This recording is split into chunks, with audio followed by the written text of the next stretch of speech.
నమస్తే. Welcome back to crop stories. మనకు ఎలినో కారణంగా ఇంకా ఈ నెల వరకు ఇంకా ఎవరైనా పంటలు వేయకపోయుంటే, మనకు ఈ నెల చివరిలోపు వేసుకోదగిన పంటలు వచ్చేసి మనకు ముఖ్యంగా చూసుకున్నట్లయితే మొక్కజొన్న, అలసంద, ఉలువ, పొద్దుతిరుగుడు, అలాగే వీటితో పాటు స్వల్పకాలిక కూరగాయలనమాట. ఈ స్వల్పకాలిక కూరగాయలు వచ్చేసి మనకు తీగ జాతికి సంబంధించినవి, లేదంటే ఆకుకూరలకు సంబంధించినవి వీటికి వేసుకోవచ్చు. దీంతో పాటు మనకు ఈ నువ్వులు గాని వేసుకోవడం జరుగుతుంది. అలాగే ఈ పంటలకు వచ్చేసి మనకు మొక్కజొన్న, అలాగే పొద్దుతిరుగుడు చూసుకున్నట్లయితే మనకు నీటి పారుదల అంటే నీటిని ఇచ్చుకునేంత శాతం నీరు ఉండాలి మనకు పారుదలకు.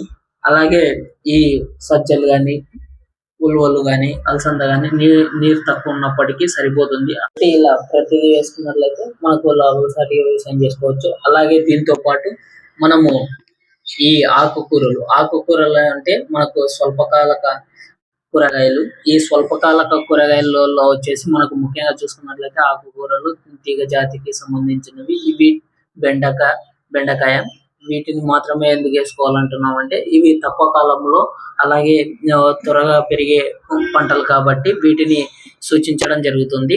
అయితే మనము తెలంగాణ ప్రభుత్వం విడుదల చేసే ఎలినో బులెటిన్ ప్రతి వారం ఫాలో అవుతున్నట్లయితే మనకు అన్ని సమాచారాలు మనకు తెలవడం జరుగుతుంది. కాబట్టి ఇలా ప్రతిదీ మనం పాటిస్తూ మనము ఎలినోని ఎదుర్కొంటూ ఎలినోలో కూడా మనము అధిక దిగుబడి అలాగే మనకు రాబడిని పట్టుకోవాలంటే మనము స్వల్పకాలిక పంటలు వేసుకోవాలి. ఈ స్వల్పకాలిక పంటలు వచ్చేసి మనకు త్వరగా అంటే ఒక 90 లేదా 60 రోజుల్లో పంట పూర్తి చేసుకునే పంటలు వేసుకున్నట్లయితే మనకు రాబడి అనేది చేతికి వస్తుంది. ఒకవేళ మనకు దీర్ఘకాలిక పంటలు వేసుకున్నట్లయితే మనకు ఏమవుతుందంటే మనకు దిగుబడి అనేది తగ్గిపోతుంది. ఇంకోటి వర్షాల పైన ఆధారపడాల్సి వస్తుంది. ఇంకోటి నీటి సమస్య కూడా, నీటి కొరత కూడా ఏర్పడుతుంది. కాబట్టి రానున్న రోజుల్లో ఇప్పుడున్న పరిస్థితిని చూసుకున్నట్లయితే కాబట్టి వీటన్నిటిని దృష్టిలో పెట్టుకొని మనం స్వల్పకాలిక పంటలు వేసుకోవాలి. ఇది ఇంతకుముందు కూడా ఇంతకుముందు ఒక యూట్యూబ్ వీడియో మనం ఫుల్ వీడియో చేయడం జరిగింది. ఎలినో ప్రభావం ఏంటి, దీని వలన ఏ నష్టాలు ఉంటాయి అనేది. కాబట్టి ఇలా ప్రతిదీ మనము ముందుగా నుండి చేసుకున్నట్లయితే మనకు రాబడి ఉంటుంది. కాబట్టి ఈ స్వల్పకాలిక పంటలు వేసుకోవడం వలన మనకు రాబడి అనేది త్వరగా ఉంటుంది. కాబట్టి మనకు ఈ రాబడి వచ్చినట్లయితే మనకు మంచి దిగుబడి అలాగే పెట్టుబడి తక్కువ ఉన్న పంటలు వేసుకోవాలి. పొద్దుతిరుగుడికి వచ్చేసి మనకు తక్కువ పెట్టుబడి తక్కువ ఖర్చుతో వెళ్ళిపోతుంది. ఇంకోటి మనకు పొద్దుతిరుగుడు నూనె అంటే సన్ఫ్లవర్ ఆయిల్.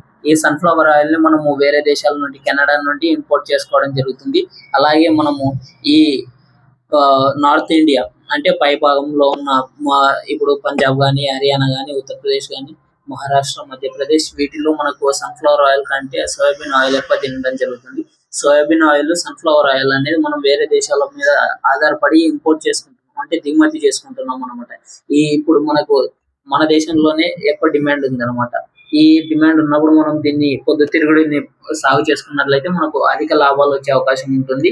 అంటే పెట్టుబడిని తగ్గించుకుంటూ ఎక్కువ అన్ని యాజమాన్యాలు పాటిస్తూ మనం వ్యవసాయం చేసుకున్నట్లయితే మనకు అధిక దిగుబడి వస్తుంది.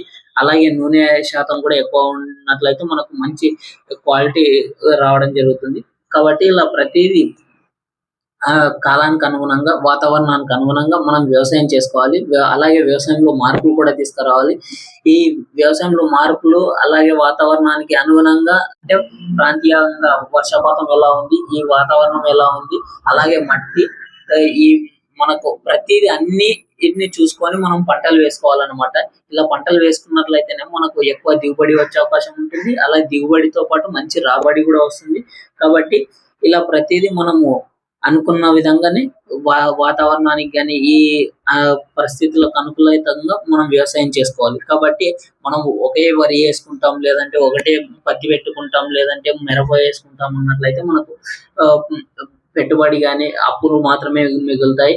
కాబట్టి మనము ఇలా ప్రతిదీ అనుకూలంగా మార్పులకు అనుగుణంగా మనము అది ఏ మార్పులు అయినా సరే, వాతావరణం అయినా సరే, లేదంటే ఇంకో మార్పులు అయినా సరే, వర్షపాతంలో అయినా సరే, లేదంటే టెక్నాలజీ పరంగా అయినా సరే, ఇలా ప్రతి దానికి మార్పులు అనుగుణంగా మనం కూడా వ్యవసాయాన్ని మార్చుకుంటూ దానికి తగ్గట్టు వ్యవసాయం చేసుకున్నట్లయితే మనకి మంచి లాభాలు అలాగే దిగుబడి రాబడి రావడం జరుగుతుంది. కాబట్టి ఇలా ప్రతి చేసుకున్నట్లయితే మనము లాభాల్లో ఉండడం జరుగుతుంది. మరింత ఇలాంటి ఇన్ఫర్మేషన్ కొరకు మా ఛానల్ ను సబ్స్క్రైబ్ చేసుకోండి. జై హింద్, జై భారత్.